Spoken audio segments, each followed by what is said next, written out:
আজকে আমরা কথা বলবো ভারতের এমন একজন ক্রিকেটারকে নিয়ে যার নামটা শুনিলেই মাথায় আসে একটা লড়াকু মনোভাব আর বড় ম্যাচের খেলোয়াড়। যুবরাজ সিং। একদম। ক্রিকেট ইতিহাসে কিছু খেলোয়াড় থাকেন যারা শুধু রেকর্ডের জন্য স্মরণীয় হন না, হন তাদের লড়াইয়ের জন্য। ঠিক তাই। তার ক্যারিয়ারটা তো কোনো সরল রেখায় চলেনি। না, একেবারেই না।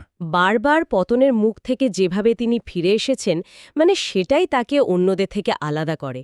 চলুন এই যাত্রার শুরুটা দেখা যাক। অবশ্যই। তার বাবা যোগরাজ সিং, তিনিও তো ক্রিকেটার ছিলেন। হ্যাঁ, তাই রক্তেই হয়তো ক্রিকেট ছিল। কিন্তু ২০০০ সালে যখন তার অভিষেক হলো, তখন কি কেউ ভেবেছিল যে এই তরুণ ছেলেটা একদিন বিশ্ব ক্রিকেটের মঞ্চ কাঁপাবে? বলা মুশকিল। বিশেষ করে নাইরোবিতে অস্ট্রেলিয়ার বিরুদ্ধে সেই ৮৪ রানের ইনিংসটা, ওটাই তো ছিল তার আগমনী বার্তা, তাই না? হ্যাঁ, আপনার কথার সূত্র ধরেই বলি, ওই ৮৪ রানের ইনিংসটা শুধু স্কোরের জন্য নয়, না, বরং যে পরিস্থিতিটা আর গ্লেন ম্যাকগ্রা, ব্রেট লির মতো বোলিং আক্রমণের বিরুদ্ধে করা হয়েছিল, তার জন্য স্মরণীয়। ঠিক।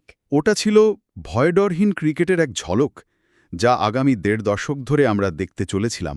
আর সেই ভয়ডরহীনতার চূড়ান্ত রূপটা আমরা দেখলাম ২০০৭ সালে টি-২০ বিশ্বকাপে। ও স্টুয়ার্ট ব্রডের ১ ওভারে ৬টা ছক্কা, এটা তো রূপকথার মতো। ঠিক তাই।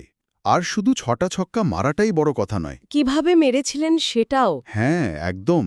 তার ওই হাই ব্যাকলিফট আর কবজির জোরে অনায়াসে বল মাঠের বাইরে পাঠাচ্ছিলেন।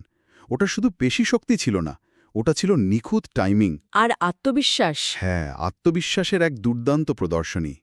ওই ইনিংসটা ভারতের শিরোপা জয়ের পথে একটা প্রবল গতি এনে দিয়েছিল।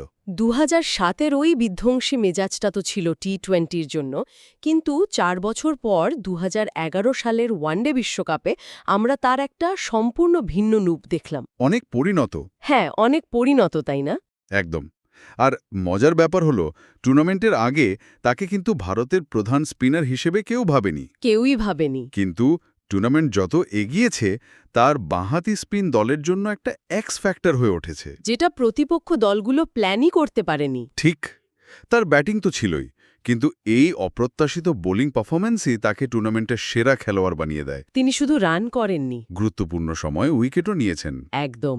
কিন্তু সেই সাফল্যের চূড়া থেকেই তার জীবনের সবচেয়ে কঠিন সময়টা শুরু হলো। বিশ্বকাপ জয়ের পরেই ক্যান্সার ধরা পড়া। এটা যে কোনো মানুষের জন্য একটা বিরাট ধাক্কা। ভাবা যায় না। এখানেই তার আসল চরিত্রটা বোঝা যায়। তার এই প্রত্যাবর্তন, এটা বিশ্বজুড়ে লক্ষ লক্ষ মানুষকে অনুপ্রাণিত করেছিল। অবশ্যই। সত্যি বলতে, একজন ক্রীড়াবিদকে রোগের সঙ্গে লড়ে আবার দেশের জার্সি গায়ে মাঠে ফিরতে দেখা, এর চেয়ে শক্তিশালী দৃশ্য খুব কমই হয়। এটা ক্রিকেটের চেয়েও বড় এক জয়ের গল্প। নিঃসন্দেহে। বিশ্বকাপের বাইরে আইপিএলেও কিন্তু তার চাহিদা ছিল তুঙ্গে। একটা সময় তো তিনি নিলামের সবচেয়ে দামি খেলোয়াড়ও ছিলেন। হ্যাঁ, ছিলেন। তবে মজার বিষয় হল, তার আইপিএল ক্যারিয়ারটা তার আন্তর্জাতিক ক্যারিয়ারের মতো স্থিতিশীল ছিল না। তাই কি? হ্যাঁ, তিনি অনেক দলের হয়ে খেলেছেন এবং ওই বিপুল দামের প্রত্যাশার চাপটা সবসময় ছিল। কিন্তু যখন তিনি ফর্মে থাকতেন, একটাই ম্যাচ জিতিয়ে দিতেন। হ্যাঁ, এটাই তাকে এত মূল্যবান খেলোয়াড় বানিয়েছিল। তার আইপিএল জার্নিটা তার পুরো ক্যারিয়ারেরই একটা ছোট সংস্করণ, অস্থির কিন্তু ঝলমলে। তাহলে সব মিলিয়ে ২০১৯ সালে যখন তিনি অবসর নিলেন, তার উত্তরাধিকারটা ঠিক কী দাঁড়ালো? একজন ম্যাচ উইনার নাকি একজন যোদ্ধা? আমার মনে হয় দুটোই। তিনি এমন একজন খেলোয়াড় ছিলেন যাকে বিপক্ষ দল সবসময় ভয় পেত, কারণ জানত যে তিনি একাই ম্যাচের মোড় ঘুরিয়ে দিতে পারেন। ঠিক।